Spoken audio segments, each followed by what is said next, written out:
Silakan subscribe Cerita Cinta YouTube channel. Terima kasih. Apartemen. Saat tiba di apartemen miliknya, Winda langsung masuk dan mengunci double apartemen miliknya.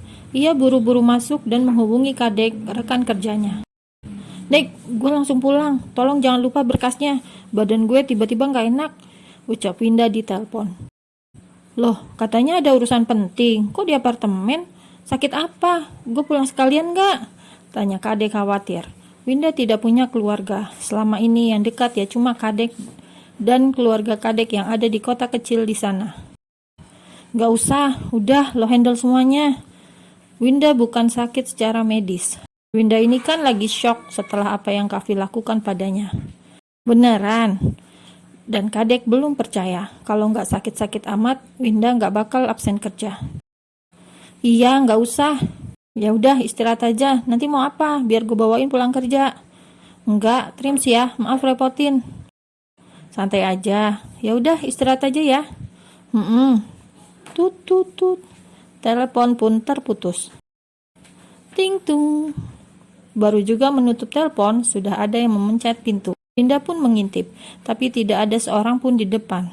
Ya iyalah, sosok tersebut menepi agar tidak kelihatan di lubang pintu. Kavi berdiri di balik pot besar agar tidak kelihatan oleh Winda yang sedang mengintip. Ting tung. Astaga, siapa ini? Winda mencoba abai, tapi lama-lama malah mengganggu. Dan lagi, ia tidak berpikir bahwa itu mungkin Kavi. Winda pun keluar. Ia melihat sekeliling, tapi sepi, tidak ada seorang pun. "Siapa ini? Iseng sekali." Winda langsung berbalik, tapi saat akan menutup pintu, ia melonjak kaget. Tiba-tiba Kavi merangsek masuk ke dalam apartemen miliknya. "Mau apa kau? Keluar! Jangan macam-macam, atau aku panggil polisi," ancam Winda. "Kavi!" bentak Winda. Ia semakin panik karena Kavi malah melonggarkan dasi. "Aku haus, ambilkan minum," ucap Kavi setelah melonggarkan dasi. Pria itu langsung duduk di sofa, seperti pemilik apartemen, dan ia malah meminta Winda mengambilkan minum untuknya. Winda yang masih kaget menatap aneh pada sosok pria yang kini melepaskan sepatunya juga. "Kav, jangan aneh-aneh, tolong tinggalkan tempat ini." "Aneh-aneh, aku hanya minta minum," celetuk Kavi. Pria itu kemudian bersandar dengan gaya santai, benar-benar menganggap tempat itu seperti rumahnya sendiri. "Habis minum awas kalau nggak pergi," gerutu Winda sambil mencari minuman dingin di dalam kulkas. Saat Winda mengambil minum, Kavi memindai seluruh ruangan apartemen di sana. "Besar juga," batin Kavi. Ia kembali memasang muka serius ketika Winda datang dengan minuman di tangannya. "Habiskan dan silakan pergi dari sini," usir Winda sok galak. "Kau mengusirku? Aku bahkan belum minum." Kavi mendesis kemudian meraih botol minuman dingin yang diberikan oleh Winda. Winda melengos, memalingkan muka, tidak mau menatap wajah Kavi yang menjengkelkan itu.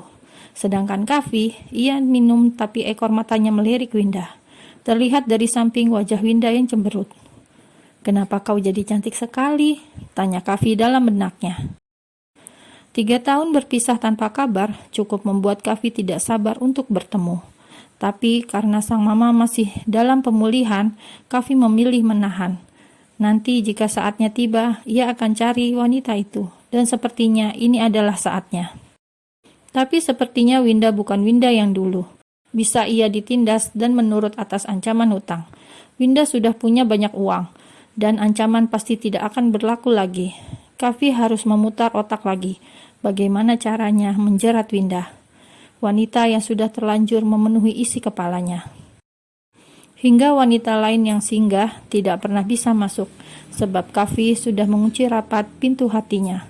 Terlanjur terpaut, Winda seolah punya magnet tersendiri yang membuat Kavi tertarik. Apalagi sekarang, Winda sangat cantik, membuat Kavi ingin memiliki wanita yang masih single tersebut. "Sudah habis kan? Bisa kamu tinggalkan tempat ini?" tanya Winda kemudian. Suaranya membuat Kavi tersadar dari lamunan. "Sombong sekali, hanya karena punya uang banyak. Sekarang kamu jadi sombong," celetuk Kavi menyindir. Wajahnya pun jadi masam.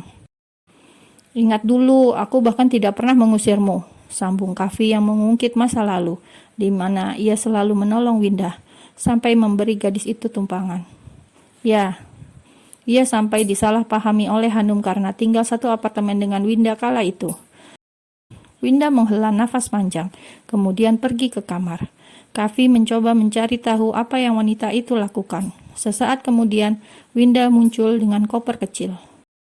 Ini utangku, sisanya akan aku transfer. Ini kartu namaku. Kirim saja berapa kekurangannya. Winda meletakkan tas berisi uang ratusan juta di atas meja di depan Kavi. Kemudian duduk sambil melipat tangan. Kamu tidak paham tentangku, simpan uangmu. Kavi mendorong tas itu agar menjauh dari hadapannya. Lalu kau mau apa? Tanya Winda dengan nada tinggi yang penuh penegasan. Ia kesal dengan Kavi yang mengejar bak rentenir sampai menerobos masuk apartemen miliknya. Tolong jangan ganggu aku lagi. Setelah hutang dibayar, kita sudah selesai. Tidak ada urusan lagi. Aku harap kamu bisa bersikap dewasa, sambung Winda setelah menarik nafas panjang agar tidak emosional. Aku bahkan belum memulainya. Apa yang selesai? Menjadi kaya rupanya membuatmu jadi pribadi yang sombong dan kaku. Dan menurutku bersikap dewasa. Dewasa bagaimana menurutmu? Winda panik karena Kavi mendekat dan pria itu pindah duduk di sebelahnya. Apa seperti ini? Kavi mulai menyentuh dagunya dan mendekatkan wajahnya. Kavi, sentak Winda kemudian memalingkan wajah. Aku kesini bukan karena uang, itu yang harus kamu tahu. Kavi melepaskan tangannya, kemudian ganti menangkup wajah Winda agar menatap dirinya. Cep! Kav! Degup jantung pun sudah tidak berjalan seperti biasanya. Winda terbelalak, tangannya mencoba mendorong dada bidang tersebut, tapi Kavi bergerak makin dekat, mengunci tubuhnya membuat Winda terpojok. Sejenak Kavi menarik diri, tapi tangannya masih menangkup wajah Winda yang masih syok. Dan ini bunga selama 3 tahun, ucap Kavi langsung mengusap lembut bibir Winda. Klok, seseorang masuk kemudian berjalan santai masuk ke ruang tamu. Tangannya membawa tas kresek dan tangan satunya membawa paper bag kecil. Astaga, sial, sepertinya gue datang di waktu yang salah. Kalau mau begini, kenapa alasan sakit? Kan gue jadi khawatir dan percuma beli buriam. Gumam Kadek lirih agar tidak didengar oleh dua sejoli yang sedang bertumpukan tersebut.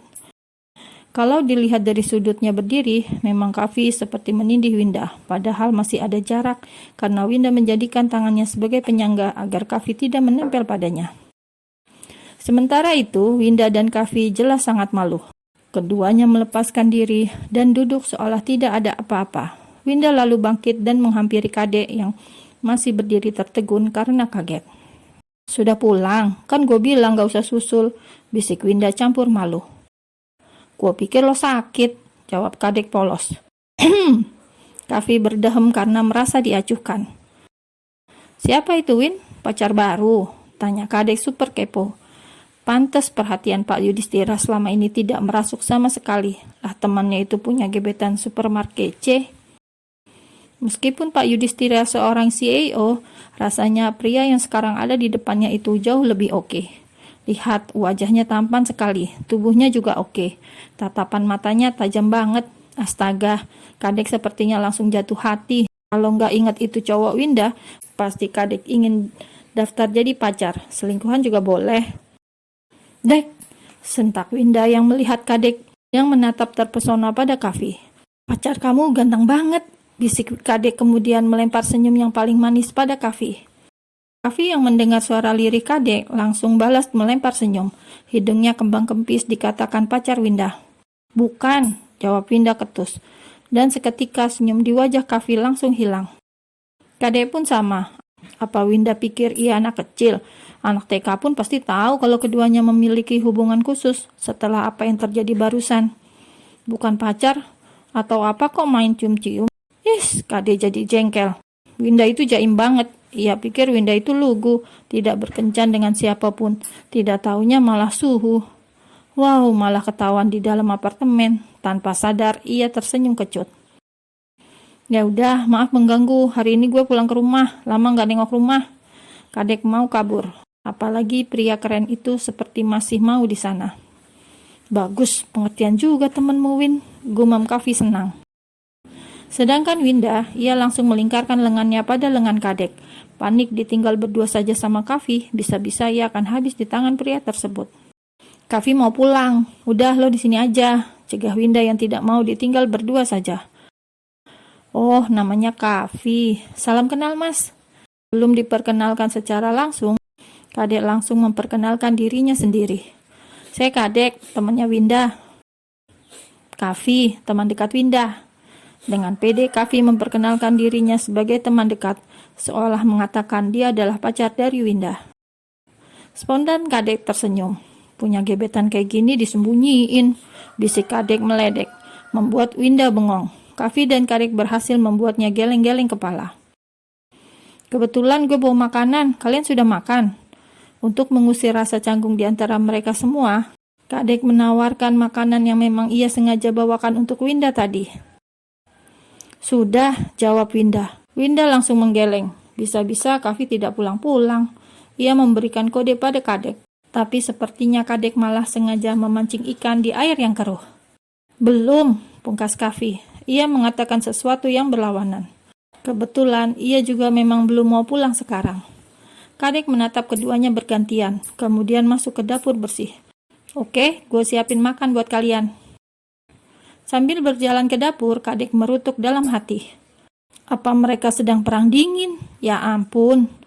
Di ruang tamu, Kavi duduk santai menunggu diberikan makan, sedangkan Winda, ia berusaha mengusir Kavi. Pulanglah, titahnya pelan. Jangan mengusirku lagi jika tidak mau menerima akibatnya, ancam Kavi. Hal itu sukses membuat Winda bergidik. Setelah makan, pulanglah, pinta Winda kemudian ketika Kadek datang dengan nampan yang penuh makanan. Silakan, ucap Kadek sambil melempar senyum ke arah Kavi. Gila, kalau dari dekat tambah ganteng, batin Kadek yang masih saja terkesima. Terima kasih, begitu juga Kavi. Ia juga balas tersenyum ramah. Dan hal itu membuat Winda kesal. Mengapa dua orang itu malah lomba senyum Pepsodent? Beberapa saat kemudian, meja sudah rapi dan Kadek ke kamarnya karena ingin memeriksa laporan. Ia meninggalkan Kavi dan Winda di ruang tamu. Sudah, cepat pulang, usir Winda lagi. Kavi malah menguap. Ia menutup mulut dengan punggung tangannya, kemudian langsung mendekati Winda. Tanpa malu, tanpa permisi, ia langsung berbaring di pangkuan Winda yang duduk di sofa. Kav, aku ngantuk, sangat bahaya kalau nyetir pas ngantuk, ucap Kavi sambil menutup mata dan melipat tangan di atas dada. Kavi, bangun. Jangan berisik, sebentar saja, apa kamu gak kangen aku? Masih bicara dengan mata terpejam. Siapa kamu? Kenapa aku harus kangen? Winda merutuk, tapi matanya menatap wajah Kavi yang berbaring dalam pangkuannya. Ada sesuatu yang tidak ia ketahui, bahkan belum ia sadari. Hati Winda mulai dilanda dilema. Bangun Kav, jangan seperti ini. Winda menggerakkan lengan Kavi, tapi pria itu malah menarik tangannya dan meletakkan di atas dada. Kavi mendekap tangan Winda dalam pelukannya. Winda tertegun, ingin menarik tangannya kembali, tapi Kavi malah memeluk tangan itu semakin erat. Kau tidak tidur kan? Pulanglah. Perlahan mata Kavi terbuka, dan keduanya saling bertemu pandangan. Winda menatap ke bawah, sedangkan Kavi yang berbaring menatap tepat ke atas. Sekali lagi kau mengusirku, aku akan minta bunga. Dan pokoknya sekarang. Kau tahu kan Win, bukan uang yang aku maksud. Winda menelan ludah dengan kasar. Untuk menyamarkan rasa groginya, ia membuang muka. Sedangkan Kavi melihat Winda yang langsung diam, pria itu pun menutup mata kembali. Sepertinya Kavi kurang tidur akhir-akhir ini, karena sesaat kemudian pria tersebut malah ketiduran beneran.